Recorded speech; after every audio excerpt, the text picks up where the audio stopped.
It is 7 o'clock, and we're going to get started on time. Thank you for being here. We're going to ask if you would stand, and let's just open with a word of prayer. Our Heavenly Father, we thank you so much for your many blessings. Thank you for your keeping power. We thank you for gathering together again. Thank you for this space and time in history. We ask, Lord, tonight that you would just give us the understanding that we all need, Lord, and then give us the desire, Lord, to do what it is that we need to do. And Lord, we ask that you would just bless Rob as he come to present, that it would just open up a whole nother world to us to think about. So we give you praise, we give you glory, we give you honor. In Jesus' name, amen. The word stewardship, really, it means a steward is someone who manages the property, assets, or the affairs of another person. Becoming a steward requires a change of mindset. And we believe that it's my understanding that God has placed some things in our hands and given us to be over some things. And we should be good stewards over those things, whether it's our health, whether it's our bodies, our finances, our relationships, that it is our job to maintain those things. And it's so easy to want to shift it off for others to do. But God has given each of us that responsibility to maintain what he's put in our hands to do. So Mr. Rob is here tonight, and he owns a funeral home out in northeast Minneapolis called Billman Hunt and Funeral Home. And he's been such a blessing to the people throughout the Twin City areas, especially when they find themselves in hard situations without insurance, without anything. They usually try to work with the family so they can have a dignified home going, and they can, everybody can be happy. Even some of the folks of this church, Mr. Billman and Hunt, has came through and been a big blessing to the family. Even with burial, when they didn't have money and didn't know where to bury people, they know people where they have charity, where like big organizations will donate plots for people to be buried. They know all those things. And you know what's so funny? People follow the voice of God, and it's not about man, and it's what Jesus is saying to them. But when those things happen, they always go to the pastor. They say, Pastor, we don't know what to do. We don't know where to go. Can you help us? And so I just think it's just good to empower you, especially if you have young children and a family. You need this information. And if you got older relatives, older parents, you need this understanding. And we're just trying to get the information to you. So Mr. Rob agreed to come. He came. You should get some handouts. We made some handouts to give you. Billman and Hunt made some handouts. With all of that, you should have what you need going forward. Amen? And we don't know what the future holds, but we just need to be frugal and need to be people of integrity and people that take care of things, being a good steward. Amen? All right, I'm going to give Mr. Rob all of this time. Maybe you can have some question and answer. Please take the handout. And please, this is your responsibility. I talk to a lot of pastor friends of mine, and just being in ministry 37 years, sometimes when people visit churches 2 or 3 times, and they can get a prognosis to say you only have 6 months to live, and then they'll find a church and visit a few times. When they pass away, they said, this is my church. And we've had that to happen down through the years. Sometimes people, the benefit of you belonging to a good church, your family members get the blessing of that, because sometimes it's not, we don't even know the people, but because we know you, we'll extend that grace to your family and to the rest of the people that you know. So it's a blessing to be in a faith community. It's a blessing to have a church. It's a blessing to get this information. So I know you're ready to hear Mr. Rob comes. I knew his father that owned the place. Now him and his brother and sons and families are taking it on and doing a big, big blessing throughout the city. Sometimes when people come and they don't know where to go, the lack of information, they end up going somewhere and they take all the money and they still don't have all of what they need. And then sometimes even this company come along and pick up the pieces and help make it where the family can have a decent home going. Sometimes I just dealt with a last year where a person spent all the money they had and they didn't know what to do. They did the GoFundMe. Nobody helped them with GoFundMe. They didn't know what to do. They just needed help. And I said, well, I know a person you should call. They said, oh, but we already spent our money over here. I said, oh, wow, there's nothing we can do. See, sometimes the church has resources and we know people, and sometimes folks can recommend you go places, but they're not going to help you with the finances with that. So it's just good to just know where to go when a problem arises. Amen. It's just good. So, ladies and gentlemen, would you please just give Mr. Rob a warm welcome tonight as he comes and present to you tonight. And he's going to come in his own way. And he's not new to this. He's been doing this. He's been to our church many times in funerals. So please open up your heart, open up your mind, and let's see what the Lord is saying through him to us. Yep. Good evening. Thank you, Bishop. So I met Bishop, what did we meet? Probably was it 2005? He called me out of the blue. Never met the man before in my life. And he said there was a young man that was shot at a Lund's food store. He was running from the police. Family had no money, nowhere to go, nowhere to turn to. And I said, I can help. And we did. And we provided that man with a decent burial and a good service. So, and speaking of the good man, Bishop, when my son was run over by a car 2 years ago and almost died, 2 people reached out, 2 clergy reached out. Bishop Howell over at Shiloh Temple, and this man here. So you are a family friend. Thank you. A little bit about me before we get started. I'm not here to sell anything, okay? I'm here to answer your questions and give you a little bit of information. I started funeral industry in 94, 95. My family had a funeral home, and it's in Northeast Minneapolis. It's been there since the early 1900s, and my grandpa started it. Up until 2012, my grandpa and dad ran it, and we were a white Catholic funeral home. When my brother and I took over after my dad passed, we changed our philosophy. We said, everybody's welcome. Race, religion, sex, sexual preference, I don't care. I don't care how I get paid, county, life insurance, stocks, cash, whatever, it's all good. I'm here to serve the decedent, and all the other stuff's out the window, okay? Since I took over, we went from doing, my dad was there, we did 108 funerals the year he died. Last year we did over 500. They're not all big funerals. There's a lot of county assistants, but I've met a lot of good people. And my philosophy was, if I turn away anybody, I do all of the homeless people. I bury all the homeless people in the Twin Cities. I bury everybody. But if I turn your family away and say, oh, you don't have any money, I can't help you, it doesn't mean that your brother or sister, whoever passed away, it doesn't mean they don't have grandmas and grandpas and aunties and uncles that don't have life insurance and might provide a big service. I will never hear from you again. So we said everybody's welcome, and it's changed. I mean, we've done a lot of funerals, met a lot of good people, been invited into a lot of churches. So it's my duty to serve, and that's why I'm here tonight too. I've got some price lists, and that's what everybody's big concern is how much does a funeral cost? Has anybody got any ideas out there? 10,000? 10,000. Prices have gone up a lot. My basic service fees right now are, and I got price lists I can hand out to you, $6,700. That's just to come in my door. And I'm the least expensive funeral home in the Twin Cities, okay? There's a big one in town that's over $1,000 more off the bat to talk to me. So round me up, call me 7,000. 2,000 on a casket. Another 2,000 on a vault. We're at 7, 8, 9, 11. You haven't bought any flowers, obituaries, repasts, cemetery property. You're looking at about $15,000 to $20,000 on average. Not everybody has $15,000 or $20,000. I am not going to turn anybody away just because they come in my building and say we can't afford that. There are programs out there, okay? And the one I'd like to start off talking about, Hennepin County Burial Assistance. I'm sure some people might have heard about this.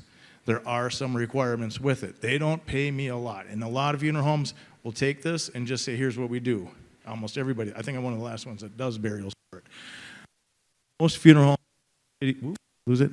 homes in the cities will just take it and say, here's the deal, we'll get you back a bag of ashes, or you can meet me at the cemetery for a direct burial. I don't do that. Hennepin County says family can pay up to $2,000. They give me $3,000. Cemetery property, I found one cemetery in the city, just $1,500, $1,600 now. So we can get in the county program. It's not going to be a lot of bells and whistles with it. Again, everybody deserves a decent, dignified burial, and you shouldn't be forced to cremate your loved one just because you don't have the assets to do so. Some things about the program are, and this is where people, if you know somebody that's going to be getting near stages where they might be getting in this program, one thing is you cannot have any assets. So if they have a savings account, a checking account, stocks, bonds, anything like that, you need to get it out of their family member's name before they pass. If they have $500 in a checking account, they're going to say, Rob, here's the deal. We normally give you $3,000, but the county sees you have $500, we'll give you $25,000, and the family can pick up the slack. Look down, is GoFundMe's. If you have I've had people have a GoFundMe account. The county normally gives me $3,000. A family had like $3,500 in a GoFundMe account, and they were turned down. The county wouldn't give them any money because they raised GoFundMe money, and the county said, you got your own money, you can pay for your own funeral. So there's a couple things that you got to be careful about if you're thinking about using county assistance. Another way people are paying for funerals is with life insurance policies. And what we do is if someone has assets, okay, grandma or grandpa dies, grandma inherits the house, and she lives there for a year or two. My mom just went through the same thing. My dad died, and she lived in her house for 2 or 3 years, and she couldn't take care of the house anymore. She had to move in assisted living, and she's getting near the stage to go into nursing care. Well, nursing care on average is about $6,000 a month. So if you add that up over a year, you're spending $72,000 a year on nursing care. And if you sell grandma's house for $250,000, you got about 3 or 4 years in a nursing home before she's broke. Okay, now what do? You got no money. They spent it all at the nursing home, and grandma dies. You can go county assistance, but again, that's going to be no frills. Or you could prepay the funeral, okay? It doesn't count as an asset for grandma. You just put the money in a life insurance policy. It's written irrevocable. So I can't touch it, you can't touch it, the state can't touch it. It just grows interest, produces a certificate, and then that money is used for burial expenses. So it's a good way, if you know somebody that's getting towards that stage where they, they're going to have to move out of their house and go into nursing home care, that's when you want to start looking at putting that money away. Because my uncle did it. He was a funeral director his whole life, and he got Alzheimer's and spent 7 years in the nursing home. And luckily, I took a policy. He had no kids, never married, no kids, so I was in charge of his assets.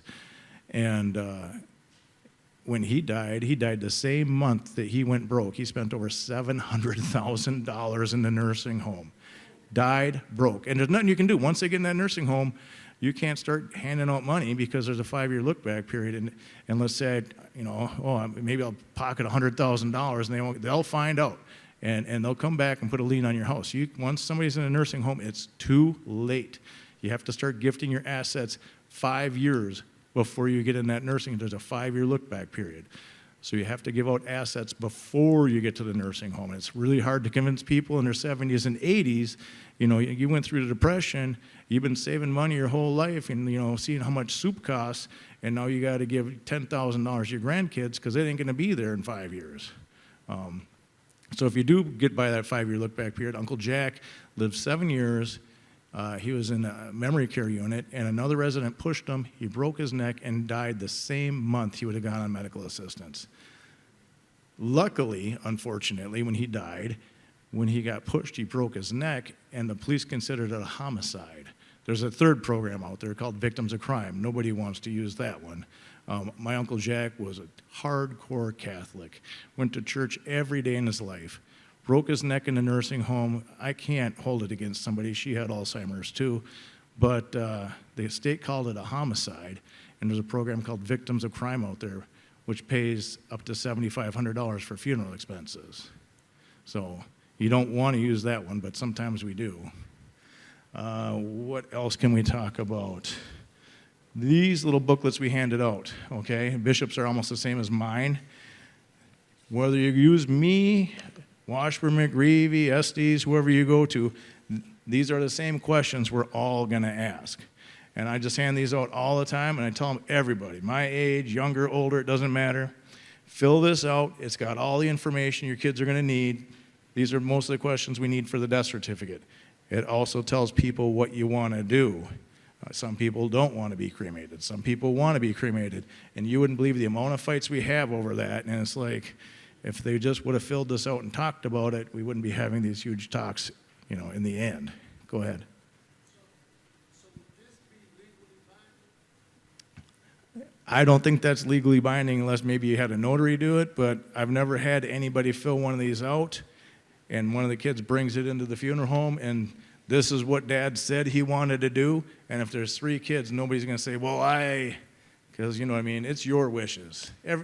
In the long run, everybody's there to honor you and your wishes or, the decedent's wishes, and we pretty much go by it. Sometimes we get a hard-head kid in there that wants to have it their way, but they usually get outvoted, especially if you have something in your own writing. A lot of what we're seeing now, too, is, we were just talking about my expenses. I'm at, $6,700 and then a casket and a vault. A lot of people, what we're seeing, especially in the black community, up until COVID, I never cremated anybody of color, ever.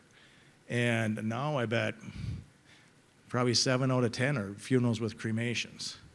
It's just the cost of the cemeteries. A basic cemetery lot now is almost $3,500, plus add in, like I said, a $2,000 vault, and then a headstone, and the opening and closing, you almost spend $6,000, $7,000 by the time you get through the cemetery. So that's another thought. And things change. People's ideas change, views change, and a lot of it has to do with money, right? So on that note, I guess it's just a good idea if you could fill out this booklet, keep it in hand. Think about prepaid burial insurance. And lastly, know about the county assistance program. And when somebody goes away, what do you do? My wife just died 2 years ago unexpectedly, and it's a shock. You're stuck. You can't change it. You're there. You got to do something. And right away, it's like, well, we got to call the funeral home. Well, who do you call? And if you're smart, when you get on that phone and you start calling the funeral homes, you just might want to ask, well, what's this going to cost me? I know it's a kind of a weird question to ask after somebody passes, but you got to know what you're getting into. I just had one change today from another funeral home to me, and it's all about the money because the kid was eligible for county assistance, and they weren't going to give it to him. They wanted the full rate, which is wrong. But this place is all about, some places are all about money. Money talks, and if you don't got the money, break out the credit cards is the philosophy. But so be wise, plan ahead, maybe meet with the funeral home and get a budget planned out and say, this is what I want to do, what's this going to cost? Because once you make that phone call, it's not too late. It's not too late. That family today, they met with another funeral home. Actually, they had picked up this person's body, done the embalming, and they talked about the prices, and they said, we're on welfare. We cannot afford $15,000. And even if you're in that situation, if you get in that situation, it's not too late. Just take a step back, say, I'm going to have to look at my options, because you can still switch to funeral home, right? You're not stuck at funeral home A. If you get there and they're like, hey, it's $20,000, and that's just the way it is, or you can cremate grandma for $2,000, pick up the phone, just say, take a minute, step out of the office, pick up the phone, and call around. Call 2 or 3 other places and say, hey, I got a family member at XYZ Funeral Home, and they want this much money. We ain't got it. Will you accept the county assistance because they're not taking it? If they don't do it, call another one. Eventually, somebody will pick up on it, okay? And then you only have to pay for the funeral home that picked up grandma to transfer to my funeral home or XYZ funeral home, and it's maybe $600, but it's better than $20,000, right? What else can we talk about? Anybody got any questions offhand? This is your chance. You got a comment? So I gave my son a permit, where, what you just said, I went through that, when I had him at a different home. Mm-hmm. They jacked the price up, and I was like, I don't know what to do, but somehow, I don't know, I think I rolled past your place or the Northeast, Yeah. called you, and then you pretty much did everything. It all went well, so, again, I just want to say thank you for all your help, you and your family, I thought I recognized, but yeah, it's my philosophy. Well, it's different from the bigger ones around town, and I wish everybody had it. But it's not about hitting home runs every time you're up at the plate, right? You get a couple singles here or there, you know what I mean, and pickups. And what am I going to do if I'm not serving that kid's family that came in today? I wasn't doing anything today, right? So I'm keeping busy. I got my name out in the community. I'm serving people. You make a little bit of money. I keep the lights on for another day and keep the doors open, right? And survive another day. It's just like, it's pretty sad. It's just another business, to be honest with you, but it's a crazy business, you know. And, you know, like I said, my wife passed away. Until you go through it, you know, it's completely different. And you're at the mercy of a lot of other people. So you make an educated decision ahead of time is what I got to say. Go ahead.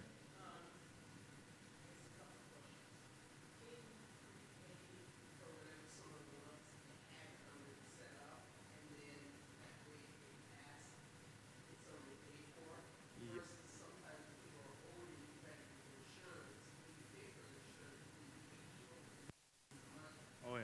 Oh, yeah.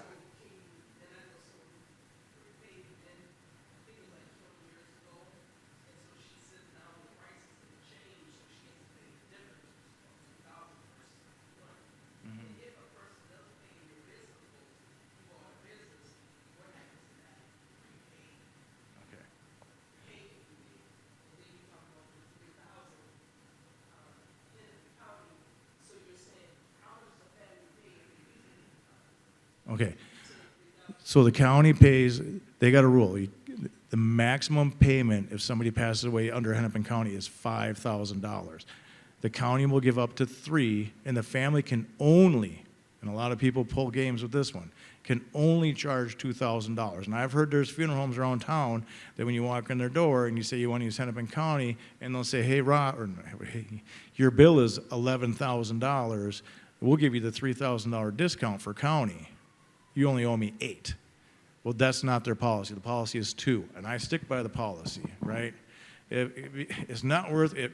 Getting caught doing that is called welfare fraud, and that's a big word I do not want to deal with, right? So yeah, it's better just to stick by the program, be honest and fair with people, treat people with dignity and respect, and good things will happen.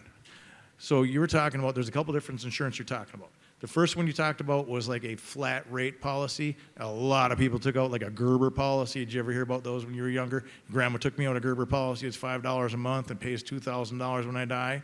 Well, a lot of people took out these policies, $50 a month, maybe $60 a month, which isn't a lot of money really, but they took these policies out in the 70s, and they've paid $50 a month or $1,200, it'd be $600 a year.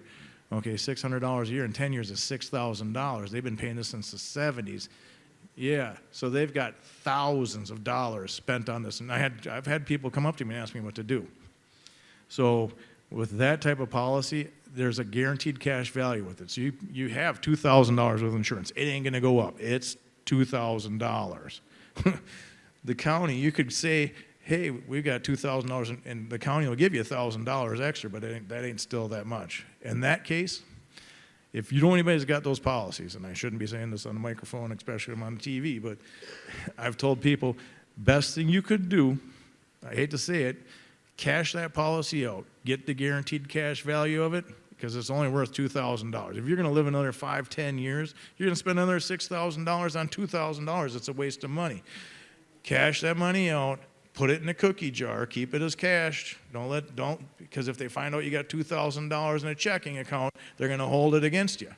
Cash that policy out, put the money in a cookie jar, give it to a kid you trust, And then when you pass, tell them to talk to Rob and get the Hennepin County policy, because you'll have the $2,000 from the Gerber policy plus the 3 the county's going to give me. You follow me on that one? Yeah, those policies they're bad, and people that sell those are just snakes, because they know that you know what I mean, if you don't die within 5 years, it was a waste of money. Your second part of your question was the insurance part. So what we sell now, what the funeral homes are selling, is a guaranteed policy, okay? It's an irrevocable life insurance policy. That means once we write it, I can't touch it, you can't touch it, the state can't touch it. It's getting in there. What we do is we'll go in, we'll make an arrangement, we'll say the funeral today is gonna be 15 grand. We're gonna pick out the flowers, the obits, add everything up, $15,000, whatever it is. We put it away. It gains interest at about 3% a year. Lately, inflation's been higher than 3%. I don't really care. Some people make a difference on it. Usually when somebody takes out a policy like this, they're passing in the next 5 to 10 years. So the interest isn't going to be that big a deal. But it's guaranteed. If someone goes in a nursing home, this is not considered your asset anymore. It's considered money spent. So they can't hold it against you. You don't have to pay tax on it because it's quasi-property. Yeah, it's paying for your funeral in the future, but it's not, they can't tax you on it. You're not gaining the interest. The interest is cover the inflation in the funeral in the future. If there's anything left on it, here's the kicker. So some wise people thought, hey, the funeral's only 15 grand, let's put away 30,000, grandma's in nursing home care. If we put an extra 15 grand in there, we'll be able to cash it and you can't. Because if somebody's on medical assistance, the contingent on these life insurance policies is the insured's estate, okay? So if you're not on assistance when you pass, if you put 30 grand in, or some people put 15,000 in, say I want to have a funeral, they live too long, whatever, and they're like, we've outlived all our friends, let's just cremate grandma and do it small. That's fine. They'll get a check back for $13,000 because the cost of the cremations too, they got 15 in here, they get that $13,000 back. If somebody's in a nursing home, they got a $15,000 life insurance policy, they do the spend down, and now they go on county assistance where medical assistance is paying for a stay at a nursing home. If they go from funeral to cremation, the government gets that $13,000. And I just did this and it hurt. And I was like, why? If you want to give the money back, that's great. But, I mean, grandma planned to have this funeral, and now you're going to have her cremated. I think the kid thought they were going to get the money. And I'm like, you can do whatever you want, but the check's made to the estate of the insured. And you have to go to the bank with the death certificate to cash that check, and they ain't going to do it because it's the estate, it's not you. So, did I answer your question?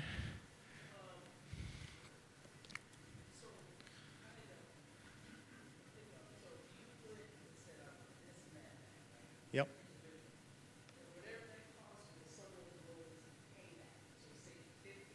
Mm-hmm.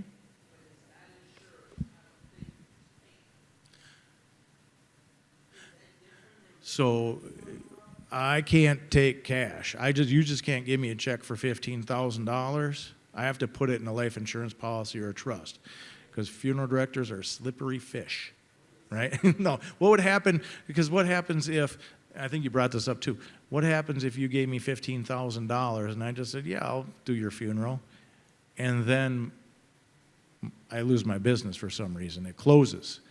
There was a big funeral home in the Twin Cities that kind of got caught with that. And it wasn't the white Washburn McGreevy place. It was this other place. They were really big. They're a nationwide company. And what they were doing is they were taking, like you said, they were taking the money and they were buying their own stock. Their stock was being sold nationally, and the stock went up, up, up, up, up, up, right? And everybody's doing good, and there's money to pay for the funerals and everything else. And then it crashed in like 2005 and 2008. And people were having their money they put aside for funerals invested at $45 a share in this company, and now it's only worth $15. And things got a little confusing, and I don't know how they fixed it. I'm sure the government came in and had to bail somebody out, because they were supposed to be putting it in life insurance, and instead they bought their stock, and now the stock's worth nothing. So how are they going to pay for the caskets and the flowers?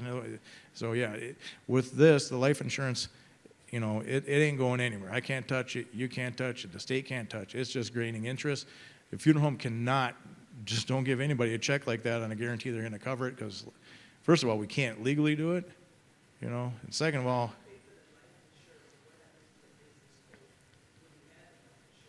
so this is transferable. It's payable to any funeral home as its interests appear, okay? And say you take out the policy with me and you move to Florida, it's just like your MetLife or anybody else. It follows you, okay? The thing is, when you put the money away with me, and I just said my price is, I'm $1,000 less than the big guy in town off the bat, plus his caskets are way more expensive. So my funeral is $15,000 where his might be $20,000.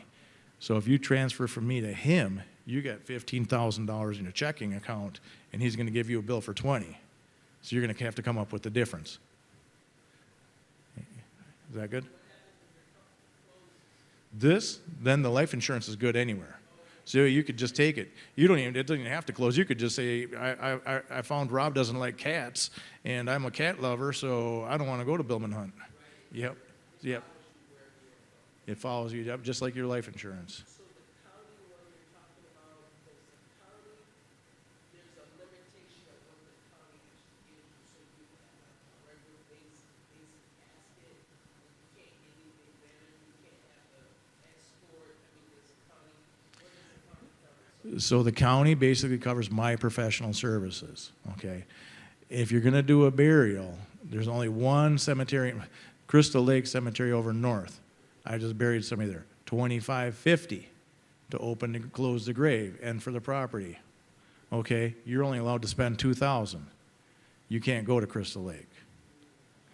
Some people fudge things, I don't know, but so there's one cemetery in town that will do burials for $1,600. So with that, I can say, hey, I offer my families a cloth-covered casket. It's the least expensive thing, but it's just a vessel to get you from the grave or the church to the cemetery. So you could do it. I mean, you can do a burial for $2,000. Sometimes people might donate a casket. There's casket places online where you could buy a casket, something a little bit nicer than the cloth-covered casket, as long as it's not on my bill. I mean, I can't help it if people donate flowers. It doesn't look too good when we pull up on the horse and carriage and it's a county-assisted funeral, but it happens. I can't control what people do, you know what I mean? And it's like, and then the cemetery guy's looking at me like, yeah, Rob, this is county-assisted. I'm like, listen, I didn't charge anything other than I'm supposed to.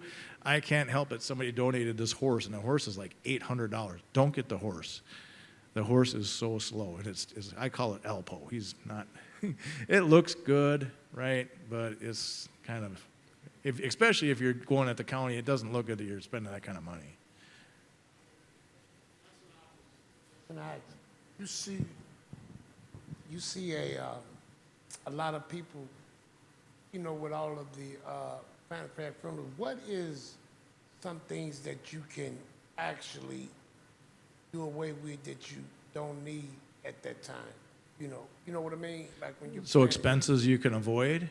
Yeah, So I don't even do the little programs that we used to do. I got a lady that does them for me if you need help with it. Otherwise, we used to charge $175 to do the little programs with the name and the order of service and things like that on it. Everybody's got a computer nowadays. You can make those things up on your own. Okay, flowers, you can go to Bachman's if you want, but they got other places that sell flowers. I mean, like getting to be this time around Easter, I'll be telling people, go to Home Depot, get some of them big white lilies. They're like $10 a piece at Menards or Home Depot, or you can spend $300 on the spray that goes on top of the casket. There are ways you can save money. Everybody used to put the obituaries in the paper, right? The Star Tribune. I haven't written an obituary for the Star Tribune in months. I have a website you can put it on. I didn't even put my wife's obituary in the newspaper. It's $13 a line. An obituary, if you put it in the newspaper, is about $500 for one day.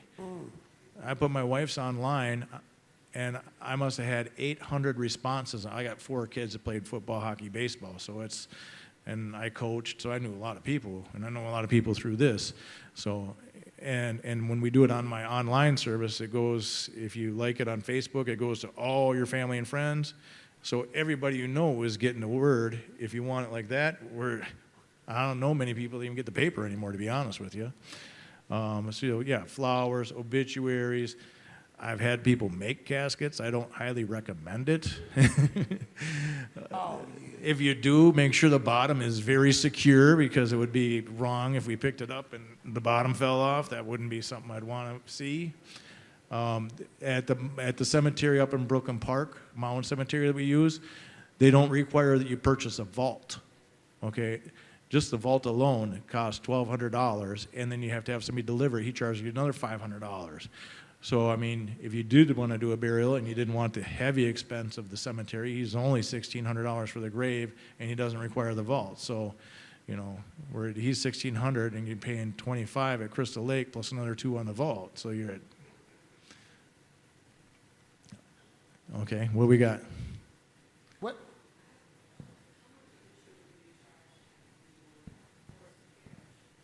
So I don't do the horse. I can get you the guy's name, and I think he's about $800. Just plan it out, because I wouldn't want to go from here to Crystal Lake, because it would take us. I mean, the horse walks. It walks. You can walk faster than the horse, and it takes a long time. And you still need the motor escort, because everybody wants to walk behind the horse. What we've been doing is, like, at the gates of Crystal Lake, we'll have the horse meet us there, and then we'll transfer. It's safer inside the cemetery, or we'll meet at, like, Falwell Park or something like that, and then just have a block walk. Because, I mean, you don't want to take an hour and a half or 2 hours walking to get to, after, you know, you've already been through, you got at church at 9:30, 10 o'clock visit, 11 o'clock service. By the time we're out of here, it's 12:30, 1 o'clock, and now we're going to walk for an hour and a half, and I haven't had lunch yet, and it's a long day, you know? Yeah, so talk with your funeral director before you get that horse, and yeah, so the funeral homes don't own the horses, but they're nice in the right situation, not when it's 10 below out. The doves, too. The doves. Yeah, those are, get the doves instead of the horse, but they don't do the doves in the wintertime.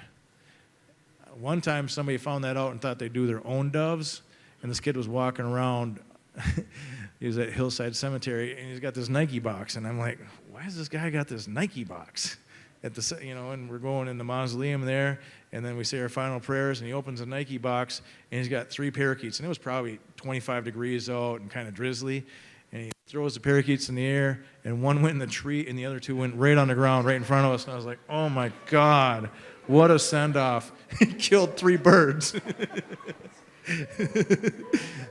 It didn't look, I mean, what do you do at that time? And I was like, those poor birds, you know, there's hawks flying around going, oh, good. Yeah. Go ahead. For clarification purposes, in some of our families, there's like high blood pressure, cancer, HIVs, and it makes the Medical Information Bureau say that you're not insurable. So just for clarification purposes, you said that there's a $15,000 insurance policy guaranteed that you guys sell. Is there no contestability clause on that? So with the life insurance, usually what we do is, so there's 2 ways you could pay for this policy. All right, they have a monthly policy. You can make monthly payments or annual payments on it, which I don't highly recommend, because that one, if you did that, they'd probably look at you and say, we want to do that. If they have, like, I sell most of those for grandmas and grandpas that are going to nursing care, and there's no questions asked if you make a one-time payment on it. And usually that's what we're using it for, is to knock their assets down to get them towards the medical assistance, because, you know, the nursing home's going to take it all. If you make the single payment on it, there's no contestability. And I've written policies for people up to age 99. You know, I can imagine writing life insurance for somebody that's 99 years old is like, whoa, a little bit late. But no, they'll still take it. It's just a way to protect the assets with the life insurance policy. Okay? And if you make the single payment on it, I don't do the monthly payments. I have somebody else that writes that type of, and there's probably, you know, they probably got to do a health care exam on it. And that's the other thing too, is and sometimes people think, with life insurance. And I've had a couple people recently do it where they're like, oh yeah, grandma's got life insurance. And I'm like, okay, how much? Oh, $20,000. Well, how long has she had it? Does everybody know how long you have to have life insurance before it's valid? 2 years is a 2-year look-back period. They call it a suicide clause. They don't want you taking life insurance out if you're sick. They don't want, depressed people that, plan on killing themselves, sadly.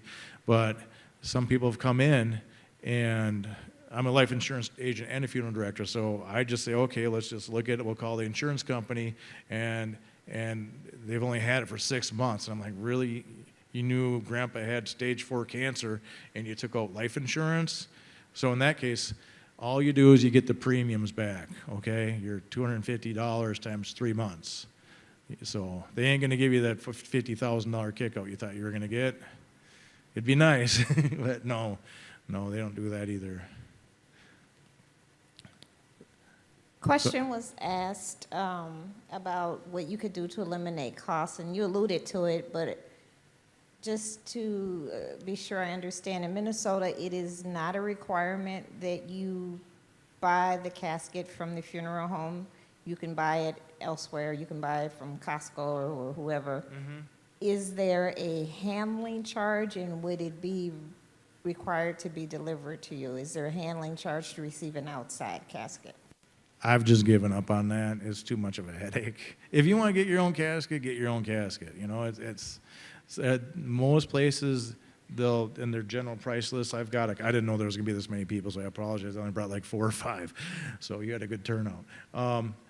Most places will say there's a general price list, their general price, and then there's a discounted price if you purchase the casket from them, $400 or $500. And if you purchase the casket elsewhere, they're going to probably charge you that $500. I just given up on that. Some of the petty charges are just a headache, and it doesn't really create a good rapport with families. I do a lot of ship outs. Right now my son just shipped somebody to Benin today. I'm shipping somebody to Ghana, and I'm getting a call in from North Dakota. A young gal passed away, it's Liberian. And in those communities, it's common to wait a month to a month and a half between death and burial. I have a fee on mine. It's like $30 a day, but it's their culture. I'm not going to hold it against them.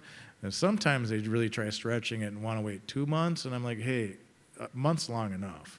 If you want to wait that long, I'm going to have to start charging you, because during COVID, I had to buy some cold storage units because we could only have so many funerals, and it was pretty scary back then. We didn't know what was going on. So I've got plenty of storage, but I've only got so much, so I can't keep people indefinitely either. So I've given up on some of them petty fees like that.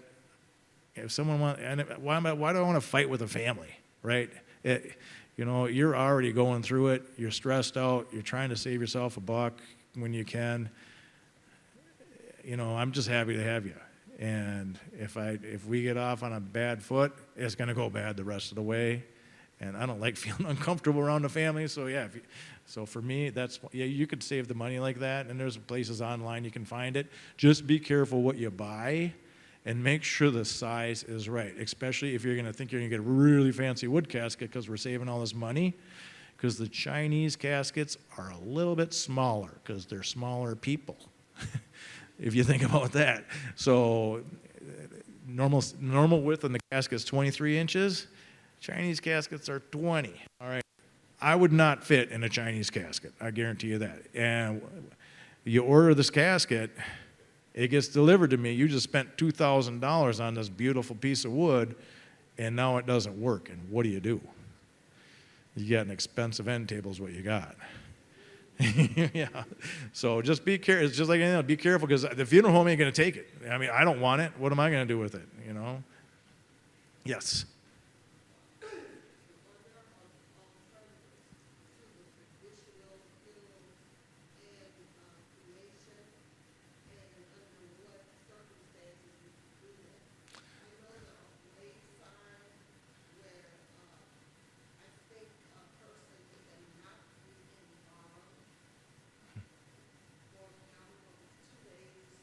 Mm-hmm.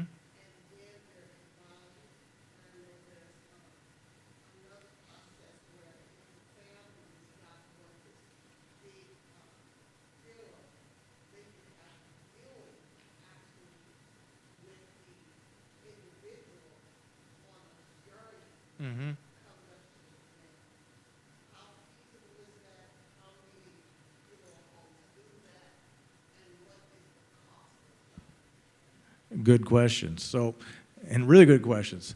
I started about 10 years ago, and I got a website for it called the Green Burial Associations, Minnesota Green Burials. And I think that's what you're talking about. Green burial, there's a whole gamut of green burials. Some people, and the people that do it are just as different as everything else too. Some people are these crystal people. I have one lady had to buy 2 graves, one for her and one for her crystals.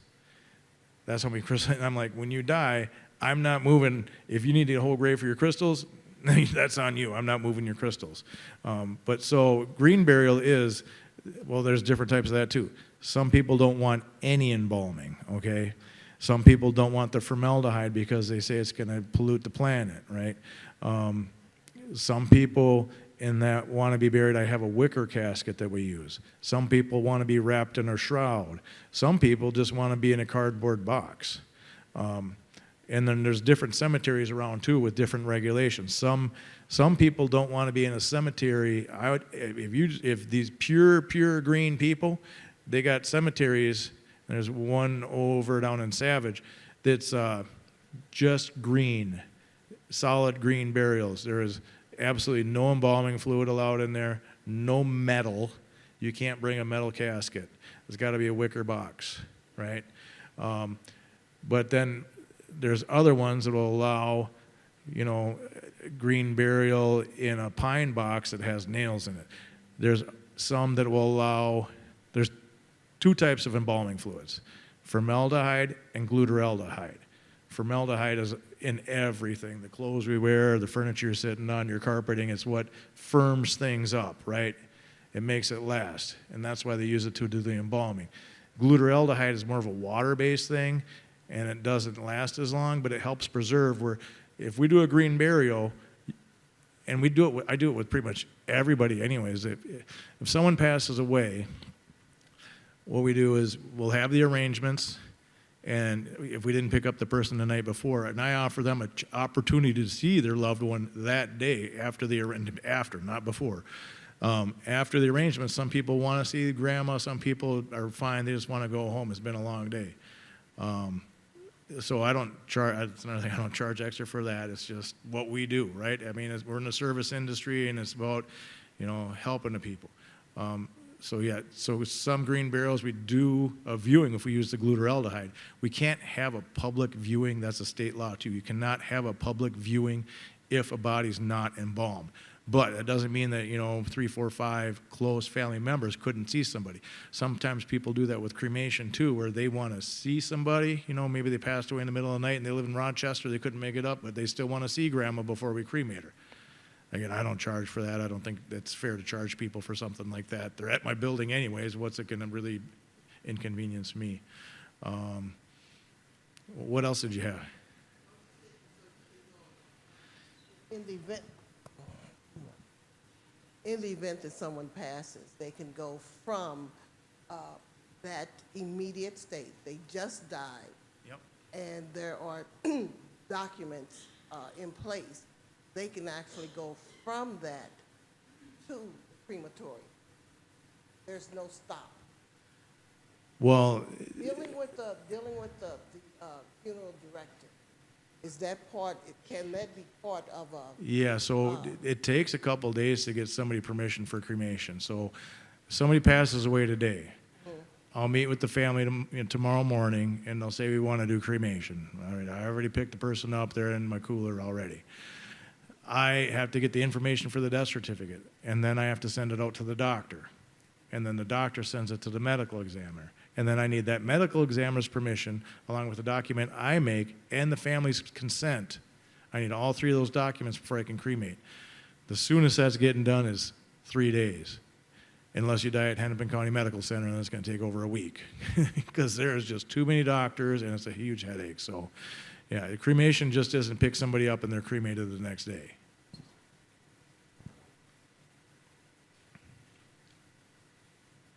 Anybody else? You got a lot of good questions. This is your chance. Go ahead. What if you die in Minnesota, but you're from a different state? And then, like they're saying, you can't just put them in your trunk and drive them there? So the Liberian family that is young, first of all, if you know young people, tell them don't take any pills. I see one 25-year-old every week from fentanyl overdoses. It is a huge epidemic and it's not on the news. It's seriously, one 25-year-old or younger, and I bet everybody in this room knows somebody that probably passed from that. Such is the case with the gal from North Dakota. North Dakota is different than Minnesota. So they got county assistance in North Dakota to pay for her removal and preparation, and then they got me picking her up tomorrow morning and driving her back here where they're going to do a full Liberian funeral. So she's going to be here for well over a month. It's a full funeral. It's going to be $11,000. Hennepin County would not let us do that. So the other thing, if you die in another state, what we do, if you have somebody in another state and they pass away, call your funeral home in the Twins where you're going to send them to first. Don't call the local funeral, like say somebody dies in Arizona. Okay, Arizona Funeral Home is going to help you. Okay, but they're going to pick the body up, they're going to prep it, and then they're going to ship it back here. But they're going to charge their full rate. They're a funeral home. They're in business. They're there to make money. There's a corporation out there. It's a shipping corporation that makes contracts with a big funeral home in every city. Estes has it in our city. And what they do is they'll pick a body up. If I call up National Mortuary Shipping, say, hey, I got somebody in Atlanta, I got to get back up. It's like $1,200 plus airfare. If I called an Atlanta funeral home, it's going to be $2,500. So call your local funeral home up here first. You know, your first instinct is, oh my gosh, grandma died, we got to call a funeral home. Call the funeral home where you're going to be going to. County assistance with if you die out of state. I got it by them for a little while, but they stopped. Somebody died in Iowa, and they wanted the person cremated. They're from Hennepin County. They wanted them cremated, and they wanted me to, have the ashes mailed back up here. Should be okay, right? They're a resident of Hennepin County. What's the difference if they're cremated? And that was my reasoning. This person died in Iowa. They're being cremated, and their ashes are coming back here. The county said, no way, Rob, we can't do that. And I'm like, that makes absolutely no sense. They died here. And if they died here, I'd pick them up, I'd bring them to the crematory, and give the family back the ashes. They died in Iowa, they're going to be cremated, I'm going to give the family back the ashes. I got away with it once. And then they put a policy in that says, we can't do that. If you're going to use county assistance, they won't allow it if you die in another state. They won't allow it if you die here and you want your body to be shipped to Virginia. They'll say, and that makes sense as a taxpayer, right? If you can afford to ship a body somewhere and have a big funeral in another city, you should be able to pay for the basic expenses here. So I mean, I appreciate that, but the cremation one kind of threw me off. The other thing we're getting is, I'm the only funeral director in town to speak Spanish. I lived in Mexico for a year. I never thought I'd use it professionally, but with the migrants that are coming up, and the county, somehow the county, at first they refused to do it, and then I was speaking with them, I'm like, this is going to be big news. I mean, you can't invite people in our country, right, which we're doing, and then turning your back on them when they die. I got a young lady meeting with me tomorrow, her baby died, right? And it was because of all the bad neonatal care they have in these third world countries, but she came up here and had a stillbirth. And half of them are afraid, first of all, to even talk to me because they're afraid they're going to get deported, you know what I mean? Because now they're dealing with a government agency, and they're stuck. And the county was refusing to do their burials at first, too. And I'm like, if you refuse this burial, I'm going to contact the news and just slander you guys so bad because this is wrong. I'm like, who should pay for it? And they're like, well, you should pay for it. And I'm like, why would I pay for their funeral? I mean, I don't know these people. Well, you're the funeral home. And I'm like, but, that's money that I'm now spending. We brought these people in this country. We're supposed to shelter them, provide them with food and health care, and now you're going to turn your back at the most important time when they need us, which was totally wrong. So I got that figured out for us at least and straightened out. So.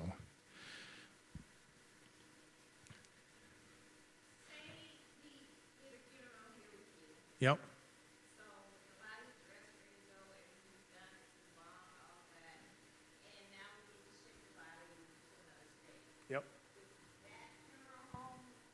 Like accept everything, or we starting over with a bunch of charges again? You're starting over with charges. And everybody's different, so I can only speak on my behalf. So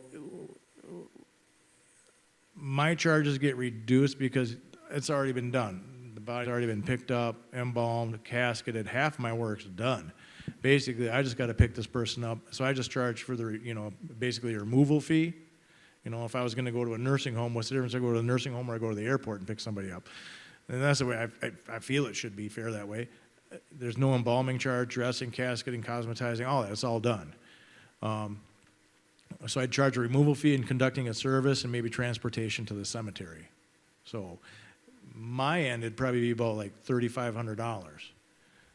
I'm not saying everybody plays like that, and then that's, again, call around and see what you're going to get. I mean, if you're doing that scenario, you got time. You got a little bit of time to figure it out. And somebody else asked about driving. I just had a family drive a body to Kansas City. You can drive somebody. I don't know that you'd want to, but with a legal permit, you can transport human remains. Because honestly, I'm not driving to Kansas City, right? If somebody, I got a guy driving to Fargo tomorrow. I'm not driving to Fargo. He's not a licensed funeral director, so you know what I mean? He's unlicensed transporting a dead human body. All he needs is a piece of permit, a permit that says he can do it. So it's not that much to fly, though. It's only about $800 to ship somebody. Anybody else? We got some very interesting questions. This is your opportunity. I know you explained it to me, but I'm kind of confused about the life insurance. So my question is, say someone has money now to pay for it, but they don't know if they have money later. How do you go about taking care of something now without getting insurance, like you say, and pay a whole lot of money? And I'm not talking about someone old, I'm talking about someone who's healthy. So it would be like, let's say if you had a parent and you were young and the parent was like 6, 7 years old, you want to pay for Yep. their insurance, you want to pay for their burial, but you said the life insurance. So how do you do that? You make the payments for it? I mean, you So didn't yeah, you can explain do like a 10-year payoff on it or a 5-year payoff. I don't do those because it gets confusing. It gets kind of confusing.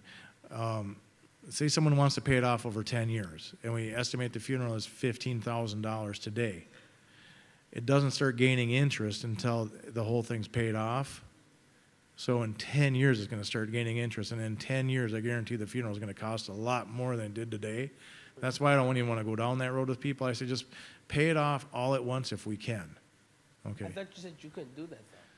You can pay it off all at once. You can do either one. You can either make monthly, annually. That's what I'm trying to say. Yep, you can pay do it all either way. off, And but I've got a you have guy the that money. does that part, Yeah. but it's confusing and it, and then what happens if you pay it off for 3 years and then you miss a payment? You know what I mean? And But if you had all the money to pay it off, you could pay it off right now. if you got the money to pay it off, pay it off. Just pay it off and get it done, because you're either going to spend it or lose it, right? I mean, money don't. At least my money doesn't stick around. I got 4 kids. It doesn't stick around very much. Yeah. Good. And I hear a lot of people say that, like, as far as insurance, work insurance, like a policy from your job, is it good to have a add-on? Well, sometimes like work insurance, when you quit working for a company, it's done. And in the military too, I get so many people thinking, well, I just had one last week. Well, Dad was a Marine, he's got all this insurance. Just because you served 4 years, I mean, we appreciate when people do it, but you don't get a $20,000 or $50,000 life insurance policy with it. The only way you get life insurance is if you pay for it. Veterans, I don't know if anybody has any veterans, and not everybody understands the veterans part. If someone's a veteran, honorably discharged, you got to serve 4 years, not a reservist, right? You put your time in with the Marines or the Army, right? And you did your 4 years. You're entitled to burial at a national cemetery, the grave, the opening and closing, a vault, and a headstone, all together, probably about $7,000 worth of merchandise that you already paid for with your time and blood and sweat, right? They don't pay for your casket. The vets don't pay for me, right? They don't pay for your flowers. They don't pay for your obits. They don't pay for limousines. They just pay for a vault, casket, cemetery, and the 21-gun salute for you and your spouse and dependent children. So if there's any military people, that's what you get. It's not a lot, but it's better than nothing. Because that's why we're doing so much. I bet 80% of my funerals now are ending in cremation. 80%. We used to be at like 20% 10 years ago. It went to 80%, and the economy's got a lot to do with it. But it doesn't mean that you can't have a dignified service. They have what they call a rental casket. Right, that's Yep. what I was. And what we do is we just have a traditional funeral, caskets right here. You can't tell the difference between a rental casket and a regular casket unless I point it out to you. The rental casket's like a shoebox with a shoebox in it. And the outer shoebox is the shell, okay? And the inner shoebox opens up, looks just like a traditional regular casket. And without me pointing it out to you, you can't tell the difference. We have the, Oh, those don't- what's that? So when you, because I've seen services like that, so those don't be real caskets? They're real caskets, but they have an insert in it that slides out, and then that gets cremated, and we put a new clean one in for the next time we use it, and then we don't have to burn the wooden casket. So I charge $1,000 for that. I mean, I don't get a lot of use out of those because we start going through doors and moving things around, things get banged up, and after a while they don't look good, and then I don't look good when I show up with a banged up, broken casket. So, you know, they maybe last 5, 6, 10 times tops. And then I bring him up to Mountain Cemetery with a homeless person, you know, so at least he gets the casket too, because I don't know what I'm supposed to do with something like that afterwards. So we do, I bet 70 to 80% of the funerals now are ending in cremation. Either somebody's cremated right off the bat, or we're doing a funeral and then cremating somebody. All right, come on. I know you guys got more. We only got a little bit of time left. We're after 8. How late we going, Bishop? We're good? Another 10 minutes, 5 minutes?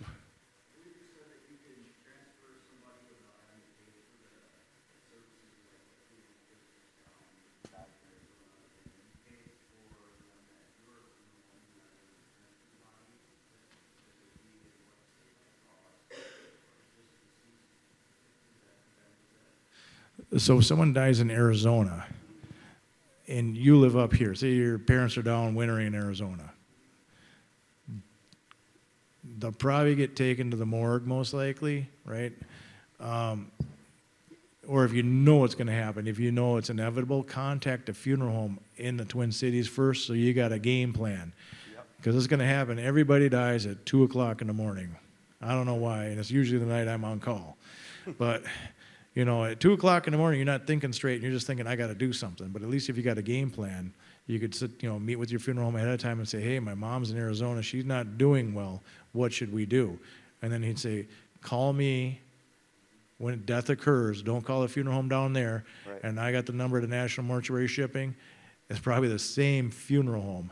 You know what I mean? It probably is the same funeral home that would have picked her up either way. If you call them, it's $2,500. If I call them, it's $1,200. Okay.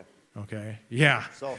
Yeah, so good to- scam, isn't it? To avoid them taking her and doing that without, you know, maybe you don't have control of it because you're out of state or whatever. What would you say? I want to put a hold on the body. Don't do anything to it down So, there, or what's the terminology for that? I guess. Well, is what I mean. so let's say they're in their condo there and they pass away. And so the police or medical examiners show up and they say, what are you going to do? They'll call you, say, your mom just passed away. What do you want to do? Okay. We got the name of a funeral home here if you want to call them. And then most people are going to say, yeah, let's do that. So you just say put a hold on. Or, that. no, and then just say, and they'd call you up here in the Twin Cities, say, what do you want to do? Your mom just passed away. And say, well, I was talking to the guy down the street, you know, and here's his number. Let's call him, and he'll take care of it. Okay. All right, and then I'd call probably the same funeral home. It's probably 9 times out of 10, it's because there's the bigger funeral homes in town.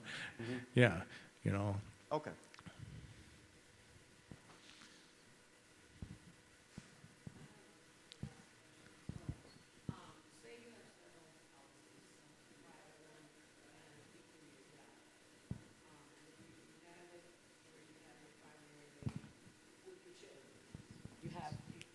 You have it organized where you have your children split up as primary, secondary, contingent, so forth.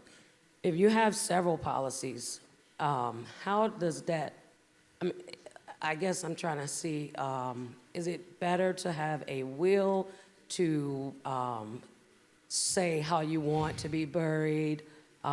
Because if you have all of them getting their portions, Yeah. where does it come in at where you do the funeral first and take care of all of that, and then all the rest of the policy goes to the family? How does that work? So that's where I get nervous.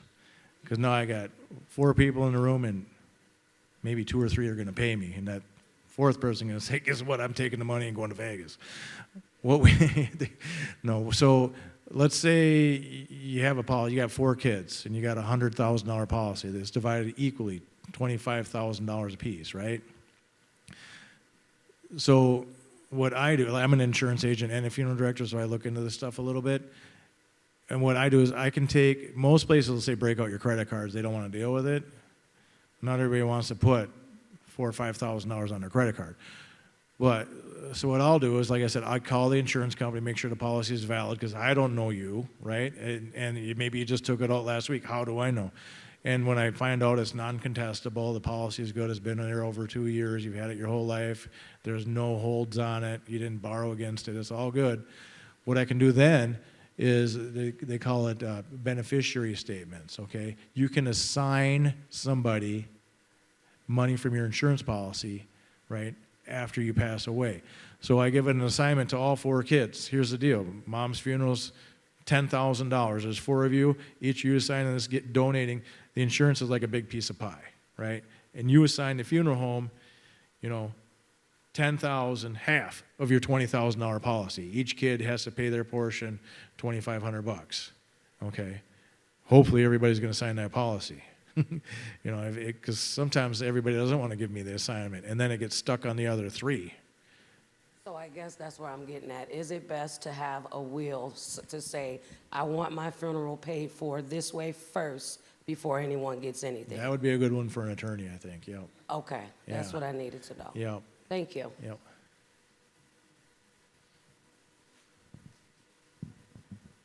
Anybody else?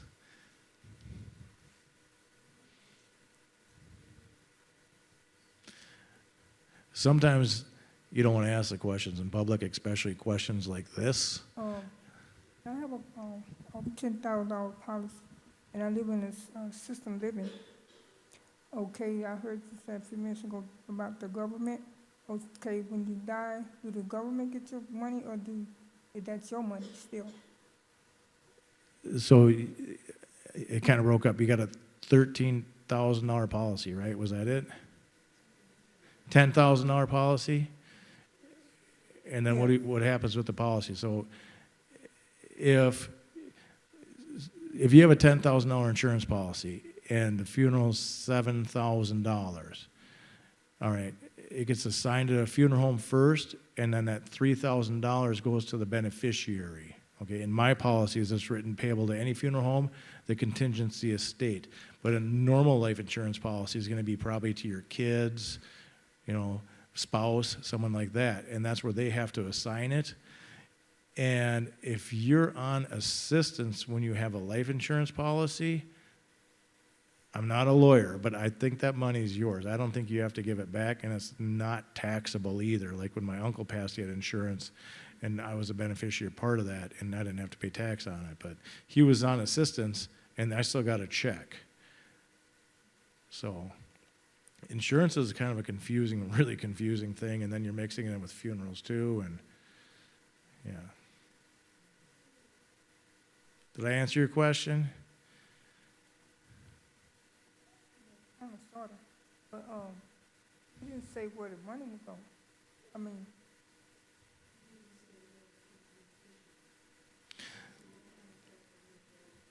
So first it go to a funeral home, and then it goes to whoever you designated. I mean, first of all, when you take out a life insurance policy, you have to say you want that money to go somewhere, or else there's no reason to take out the life insurance policy, right? You're doing it to, you know, so somebody doesn't get stuck with a bill.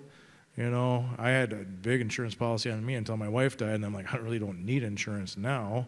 You know, if I own a funeral home, if I die, hopefully my kids will take care of me. But you have to say where you want this money to go, or there's really no reason why you took it out. So it'd go to your beneficiary. Your beneficiary does not have to use it for a funeral. Your beneficiary can just, you know, take it and use it for whatever they want to. Hopefully they'd use it to cover the costs. I don't know how else they're going to cover it, you know. Do we got one over here? No?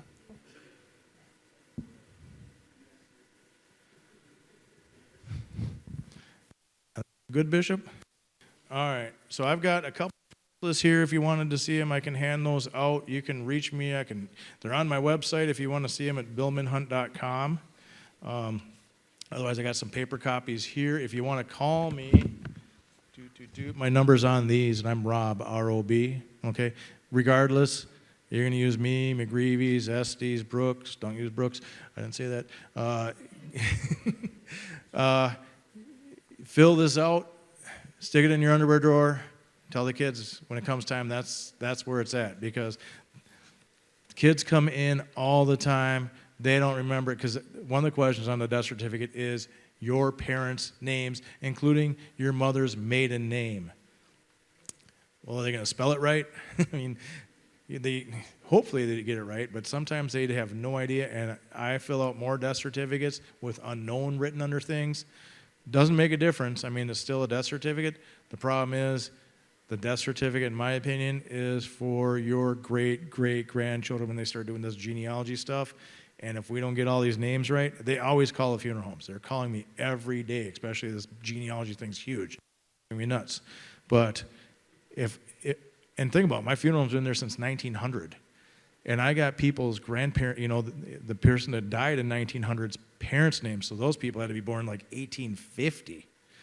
But if I get one wrong thing on this death certificate, that's where it ends.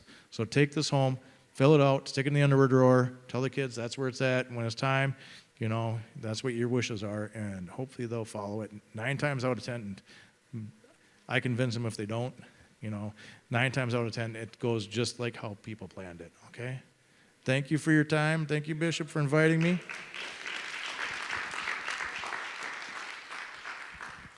Thank you. Again, Mr. Rob is not trying to sell anything. We're just trying to get the information to you. Next Wednesday night, Mr. Glover is coming. He's an insurance agency, and he can answer a lot of the policies and the insurance and that kind of thing. He's been doing it for many, many, many years. I've been working with him for about 30 years. I'm not asking you to use him or anything. He's just coming to give you information. You can use whoever you want to, but this is very serious stuff. It's necessary, and if you don't do it, somebody will have to do it. So why not be a good steward and take care of it, amen? You can see Mr. Rob afterward to get his number and thing, and thank God for Sister Ebony. She was able to vouch for how he stepped in and helped her. Sister Perkins' son, when he got killed, the police shot and killed him. They didn't know what to do. He came in and really had a dignified home going, found a burial for him and everything. And he was able to work with the county or the city. We didn't know anything about all that. So it's just good. It's just good to have this stuff in place. Amen. So we're not trying to get anything from you. We're trying to get something to you. Next week is the insurance. You can think you have a policy. You can think you have enough coverage. And when you pass away, you may not have enough coverage. And if you're from another city, another state, another country, you got to have insurance that will cover the travel for all of that, or else you just can't, you won't be able to go. So all of the police escorts and all of that stuff costs money. You can plan all that out, even down to the repast, and it can be done well. Amen.